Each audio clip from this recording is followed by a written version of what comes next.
Vamos lá, galera, mais uma videoaula falando sobre história do Brasil e história geral. É para complementar o que estaríamos trabalhando em sala de aula e para que possamos dar continuidade à matéria em meio a esse momento difícil no qual estamos vivendo. Então vamos lá, galera, falando um pouquinho sobre Era Vargas, no qual a gente parou no último momento da sala, com o fim ou a crise da República. República essa que é a República que a gente chama de café com leite. Isso aí, Primeira República, República Café com Leite. Alguns nomes desses já estão superados, porém eu vou falar de café com leite porque é o que vai gerar essa crise para a gente entrar no que a gente precisa entrar hoje, que é Vargas. Beleza? Entendendo um pouquinho a respeito dessa crise, temos a oligarquia cafeeira que está nesse contexto dominando o cenário da Primeira República, no qual o café era o produto principal de exportação e tudo girava em torno do café. Isso vai gerar política dos coronéis, dos governadores, como nós vimos.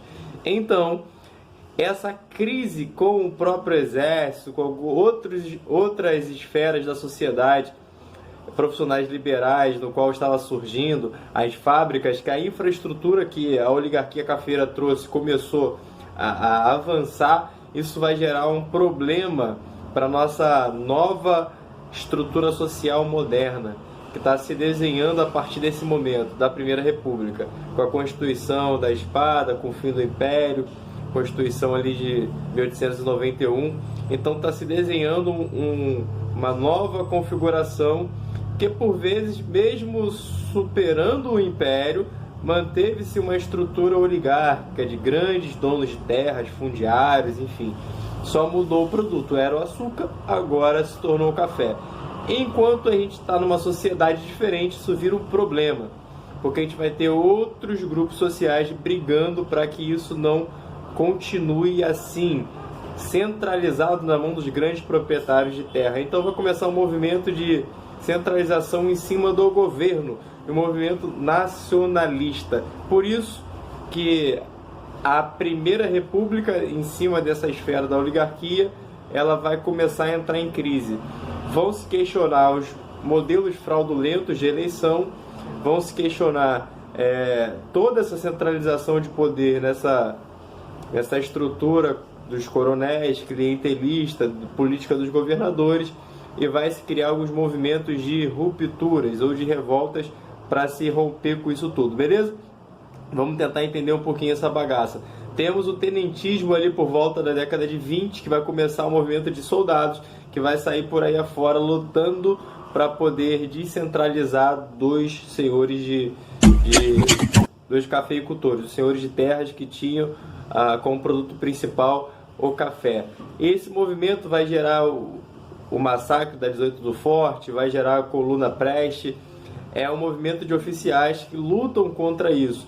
Começa com oficiais, depois passa para a Coluna Prestes, com soldados medianos e alguns oficiais. Inclusive temos o próprio Prestes, que está à frente dessa coluna. Ele vai estar levando ou querendo tirar o presidente Arthur Bernardes do cenário da política, para poder trazer uma melhoria e trazer, enfim, mudanças para essa configuração de fato de movimento que tínhamos na Primeira República.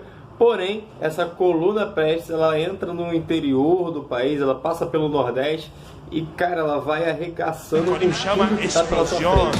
Vai buscando, enfim, para poder descentralizar o governo, eles vão utilizando-se de recursos que, por vezes, não é tão legais assim, e por vezes não tem tanta essa militância no qual a Coluna Prestes no começo se desenhou, atrelado ao movimento tenentista, ao que foi o próprio movimento 18 do Forte. Então, para se pensar e refletir, o Prestes não foi esse cara tão fantástico, tão incrível, que passou juntando mais de 1.500 soldados, caminhando por todo o território nacional em prol de um direito que, por vezes, seria um direito mais democrático e republicano, tirando da mão da oligarquia o poder, descentralizando e tornando um governo mais justo e mais íntegro em seu formato republicano, como deveria ser.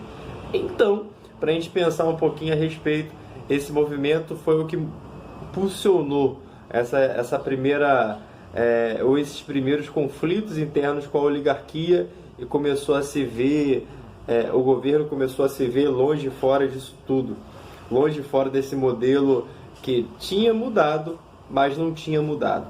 Aparentemente tinha com a Constituição de 91, mas a estrutura continua a mesma, concentrada nos grandes proprietários de terra, sem uma representatividade. Tínhamos ali eleições que eram abertas, você votava em quem você... não era quem você queria, você votava em quem os jagunços queriam que você votasse para poder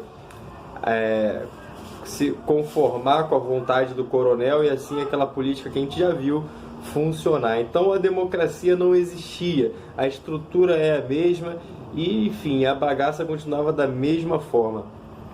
Caminhando um pouquinho no contexto geral, a gente vai ter algo que vai favorecer de fato para o fim dessa estrutura organizacional que tínhamos na Primeira República, que é a crise de 29. Os Estados Unidos quebra, crise, craque da bolsa, o bagulho fica doido nos Estados Unidos. E isso vai influenciar diretamente aqui, porque você não tem a mesma exportação de café para fora. Então, cara, a treta tá formada.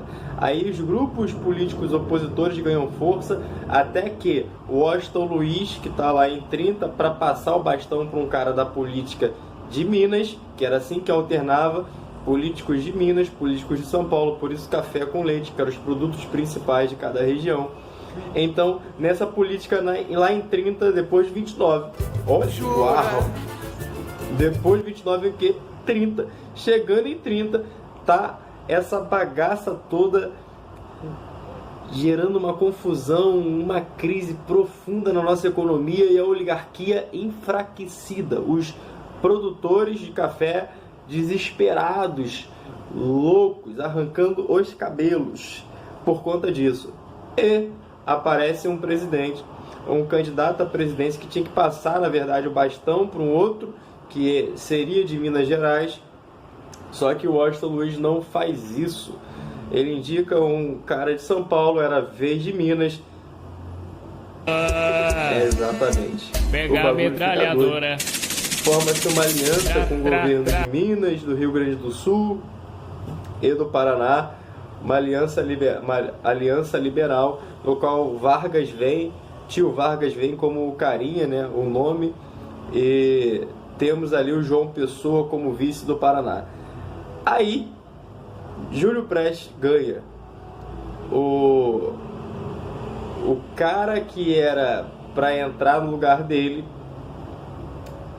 não consegue a indicação, e o que seria de São Paulo consegue. Dá uma confusão, começam a acusar de fraude ou de eleição fraudulenta. Só que eleição fraudulenta sempre teve, cara. Eleição fraudulenta sempre teve, sempre rolou eleição fraudulenta. Então isso foi só um pretexto para poder vir de voadora com os dois pés juntos, para que o governo pudesse ser substituído e parar com essa troca ou essa alternância entre São Paulo e Minas Gerais. E meio essa bagaça, o Júlio Prestes vai e ganha. Só que essa aliança estava forte e falou dessa questão da fraude. Quem está fraudulando? Meu Deus, quem está fraudulando o poder? Quem tá fazendo isso? Se fazia, era a política daquele contexto. Se fazia isso por meio da política dos coronéis. Então a fraude era algo real. Então não foi pela fraude, foi pelos motivos políticos de interesse. Como a aliança estava bem formada, pancada come no quintal de Noca até o final do churrasco. E quem fica no final? Tiram o Washington Luiz, colocam o Vargas, porque João Pessoa, inclusive, morreu no meio disso tudo. Aí foi o estopim para isso acontecer. Ele morre, a treta se forma, Vargas entra no poder e assume poder provisório. Vargas assumindo o poder provisório, vai se ter uma primeira revolução de 30, no qual os militares ajudam Vargas a entrar, ajudam Vargas a se consolidar. Porém, Vargas já chega fechando botando pessoas intervindo em outras regiões e, enfim, a partir desse momento que tem os intervencionistas, se fecha a Câmara Nacional, começa a ser uma briga por uma nova Constituição em 32 e pancada come de novo em 32 para buscar uma Constituição nova.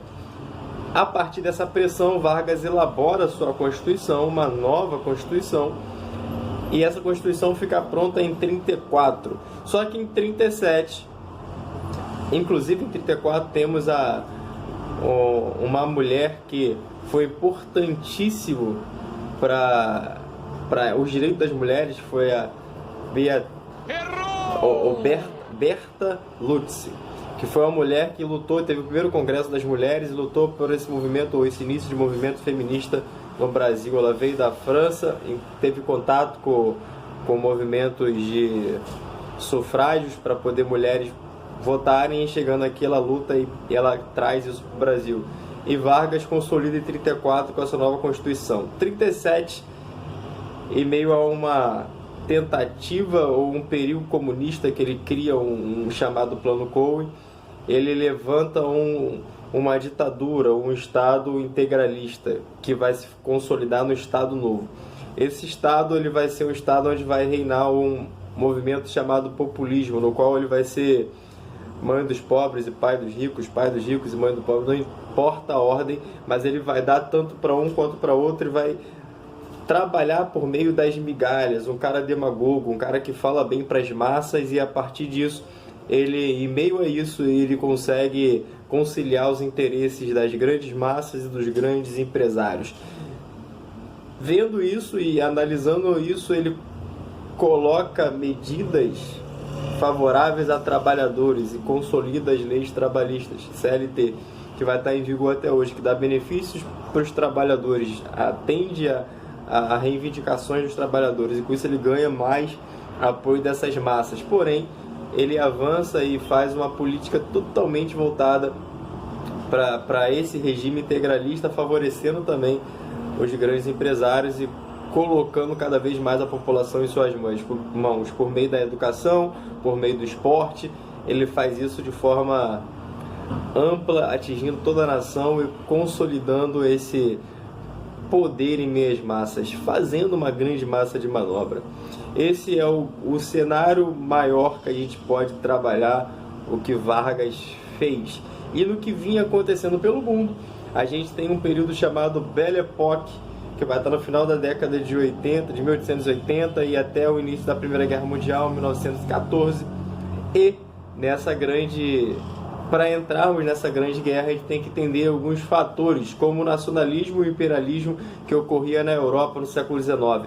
Grandes potências entravam no tapa para poder ganharem mercados na África, na Ásia, para poder escoar suas mercadorias, porque a Revolução Industrial fez com que a grande produção viesse, e essa grande produção ela tem que ter um mercado consumidor. Eles tinham que buscar matéria-prima e tinham que escoar suas mercadorias.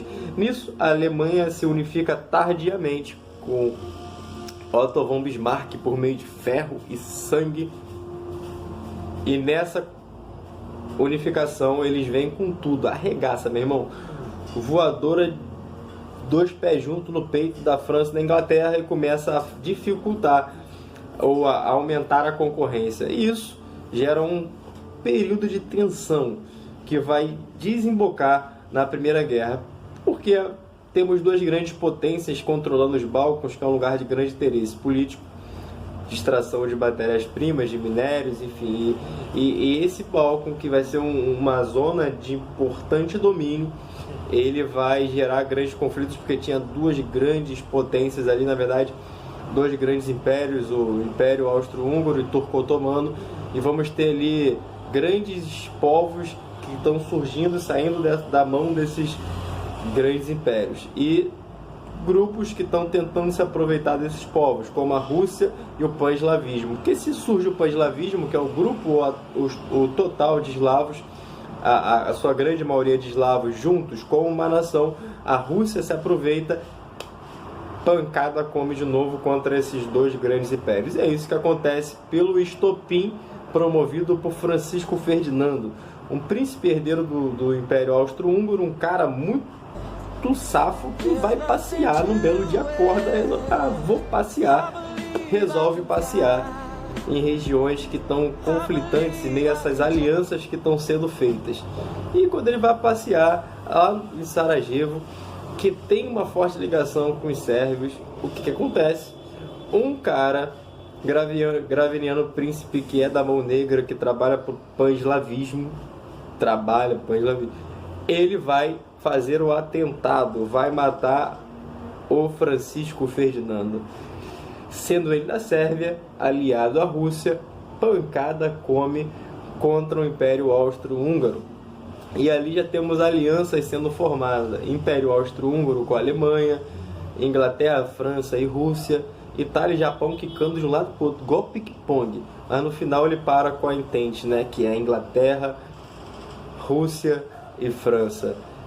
Esse é o panorama que começa a guerra. Quando começa a guerra, essas alianças se movimentam, o bagulho fica doido, até que em um segundo momento, no primeiro momento eles entram em confronto direto, é de movimento. No segundo momento vem as trincheiras e uma substituição.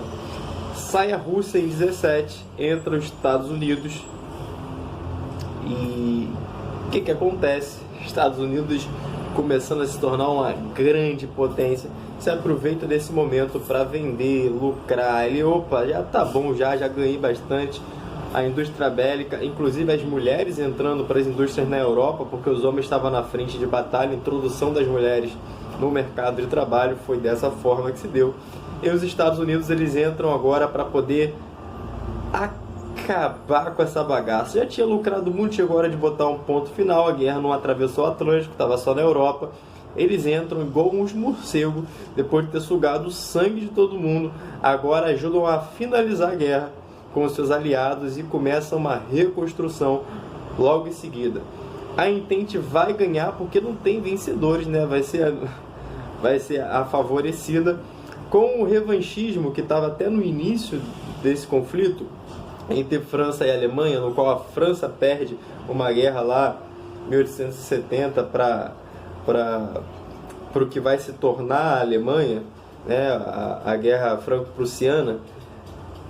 A França perde seus territórios e perde parte deles, inclusive a Alsácia e a Lorena, e fica magoadinha, fica ressentida com isso.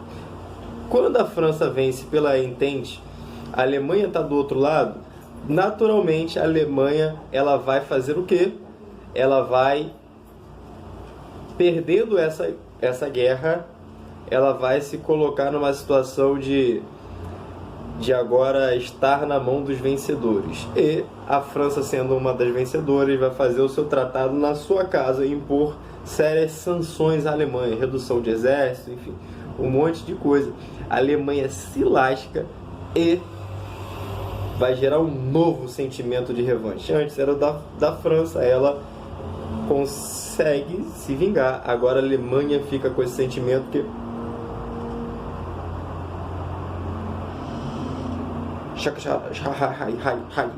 vai depois chegar junto e um novo sentimento de vingança, levantar um sentimento ariano com os judeus. Vocês sabem que no próximo capítulo dessa história a gente vai ver a Segunda Guerra Mundial. Inclusive vou trazer o dia D por meio do Call of Duty WW2. Já é tudo nosso. Fechando essa aula. Paz de Cristo.